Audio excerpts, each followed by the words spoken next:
का उद्घाटन प्रधानमंत्री नरेंद्र मोदी गया जी से किया और अब दिसंबर में दूसरी यूनिट भी शुरू होने वाली है।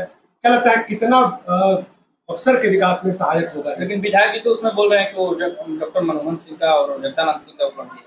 देखो, विधायक जी जहां तक बोल रहे हैं, बेगानी एक कहावत है, बेगानी ब्याह में अब्दुल्ला दीवाना। तो दूसरे का किए हुए काम को, क्योंकि इनको तो कुछ काम करना नहीं है, इनके सरकार को तो कुछ करना नहीं है, दूसरे के सरकार को अपना बताकर उसको श्रेय लेने के होड़ लगा हुआ है विधायक जी को। ये लोग देखिए, ये लोग जनता को गुमराह करते हैं। बड़े भाई महाज्ञानी, ये पूरी की पूरी पार्टी, ये लोग थेथरोलॉजिस्ट हैं। थेथरोलॉजिस्ट में ये लोग पीएचडी किए हुए हैं। अब बताइए, ये जगता बाबू का नाम लेते हैं, मनमोहन सिंह का नाम लेते हैं। अरे बड़े भाई, यूपीए 1 और 2 आपको 2 बार जनता ने दिया, 2 बार मौका दिया। आपने जमीन अधिग्रहण भी करवाया क्या? उसका कहीं नामो निशान है? कैसे कैसे आया है? प्रधानमंत्री जी आए, हमारे यहाँ के तत्कालीन जो सांसद से जनप्रतिनिधि लोग थे, सबके सामूहिक प्रयास से उसका आया और प्रधानमंत्री जी ने और हमारी सरकार ने उसका शिलान्यास भी किया और हम ही लोगों ने उसका उद्घाटन भी किया। और 22 तारीख को प्रधानमंत्री जी ने उसके 1 यूनिट को प्रारंभ कर दिया और चालू हो गया। और ये बेगानी अफड़ाहट में कह रहे हैं कि हमारा है, मनमोहन सिंह को, जगता बाबू को श्रेय दे रहे हैं। ये लोग तो ये करते हैं कि अराजकता फैलाते हैं। यही जगतानंद के बेटा जो माननीय सांसद हैं, यहाँ पे कभी राकेश टिकैत को बुलाते हैं, इसको बैटल फील्ड बनाने का, यहाँ के अमन चैन को खराब करने का जो काम करते हैं, ये लोग अराजकता फैलाने का काम करते हैं। ये लोग विकासवादी हैं? विकास कभी किया है? लेकिन आज भी तो मुख्यमंत्री आवास घेरने गए हैं संयुक्त किसान मोर्चा के साथ। ये क्या करे? अराजकता फैलाते हैं। इसी तरह हरियाणा की जनता ने दिखा दिया था ना इन लोगों की औकात। जितने किसान मोर्चा के बड़े बड़े नेता थे, सबकी जमानत जब्त हुई है। ये लोग अराजकता, इनको बाहर से फंड आता है अराजकता फैलाने के लिए, उसके पैसा खर्चा करके इन लोगों को दिखाना पड़ता है। क्या चाहते हैं कि बीजेपी का या बीजेपी सरकार की अगर कोई भी विरोध करेगा तो राष्ट्र विरोधी हो जाएगा, वो अराजक हो जाएगा? बिल्कुल नहीं, विरोध करे ना। हम कहां कह रहे हैं कि विरोध न करे? विरोध करने वाले में दम होना चाहिए। विरोध किए थे जो प्रधानमंत्री इंदिरा गांधी को राजनारायण जी ने विरोध किया, कोर्ट के रास्ता से उनको अपदस्थ कर दिया।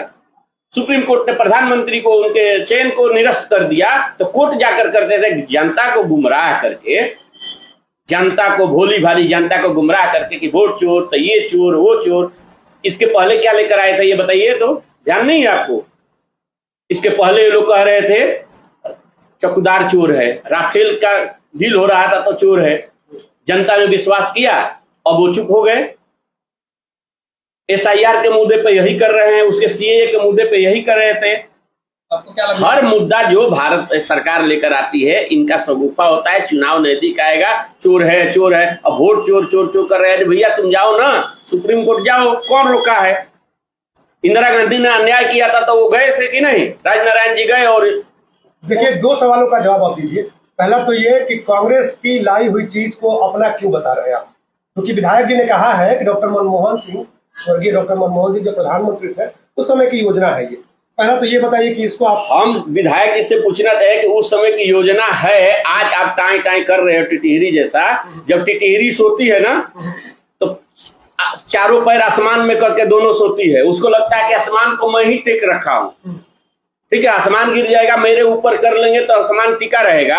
वही हाल विधायक जी का है। दूसरे के काम को सिरे तो क्यों नहीं इन्होंने उस समय नोटिफिकेशन कराया? क्यों नहीं विधायक जी उस समय भूमि मुआवजा के लिए बक्सर जिला डीएम ऑफिस में भी जाकर पूछिए तो उस समय कोई ऑर्डर आया था क्या? कोई ऐसी योजना बनी थी क्या? बिल्कुल नहीं। ये लोग बिल्कुल थेथरोलॉजिस्ट, ये टूल किट गैंग का हिस्सा है। ये थेथरोलॉजी कर रहे हैं बड़े भाई, थेथरोलॉजिस्ट के मास्टर हैं। और ज्यादा क्वेश्चन करिए तो कहिए तो ज्ञानी है। महाज्ञानी जी, आप ऐसे ही करते रहिए, जनता सब समझती है आप क्या कर रहे हो। दूसरा सवाल ये है कि वोटर लिस्ट में जो गड़बड़िया, कथित तौर पर जो गड़बड़िया हुई है, उसके लिए जो यात्रा निकली है राहुल जी की, उस पे जब सवाल इलेक्शन कमीशन से पूछा जाता है तो जवाब आप लोग क्यों देते हैं? इलेक्शन कमीशन से नहीं पूछा था। ये क्या कहते हैं इलेक्शन कमीशन हो, सुप्रीम कोर्ट हो, इनके मन अनुसार यदि फैसला नहीं आएगा तो भाजपा के साथ जोड़ देते हैं। आप अलोकतांत्रिक जितने संवैधानिक संस्थाएं हैं उन संस्थाओं को आप हमला करेंगे, मानेंगे नहीं, आरोप लगाना और चल देना, चोर किसी को बोल देना, ये कतई लोकतंत्र के हित में नहीं है। यदि आप में दम है तो सुप्रीम कोर्ट है ना जी, हाई कोर्ट है ना। आपकी दादी ने अवैध तरीके से जीत हासिल की थी, तो जो पीड़ित पक्ष था वो सुप्रीम कोर्ट गया ना, सुप्रीम कोर्ट से उसको न्याय मिला ना, अपदस्थ किया ना, तो आप इमरजेंसी लगाई। तो संवैधानिक संस्थाओं का हमला करना, उनकी हत्या करना इनकी पुरानी नोच है, या किसी को चोर बना देना। हर चीज पे चुनाव से पहले एक सगुफा इनका आता है, चोर चोर चोर। राफेल चोर कहते हैं, सुधार चोर, राफेल में ये हो गया, छाती पीट रहे थे, फाड़ रहे थे। यही राहुल गांधी जी आज लालू प्रसाद यादव जी जेल गए तो क्या था, अपने सरकार का ऑडियंस फाड़ कर कूड़े में फेंके थे, यही फेंके थे ना। तो ये लोग कब क्या करेंगे, अच्छा, इनका कुछ बक्सर की बात करें सर, सदर विधानसभा सीट जो है बहुत मतलब हॉट सीट बनी हुई है आजकल। तमाम आपके यहाँ के प्रत्याशी है, 40-45 प्रत्याशी। विधायक जी यहाँ भी दावा करते हैं कि वो बाद में उनके लिए वोट मांगेंगे, लेकिन सवाल यह है कि जिस व्यक्ति पे आप लोगों ने हमेशा आरोप लगाया कि चुनाव में जब पराजय हुई लोकसभा चुनाव में तो उनका योगदान था, उनको आपने पार्टी में ले लिया, तो क्या लगता है कि चुनाव पे ये प्रभाव नहीं डालेगा? नहीं, पार्टी में कोई भी आए, पार्टी में किसी आने के लिए हमारे दल का दरवाजा खुला रहता है। आप धुल गए उनके?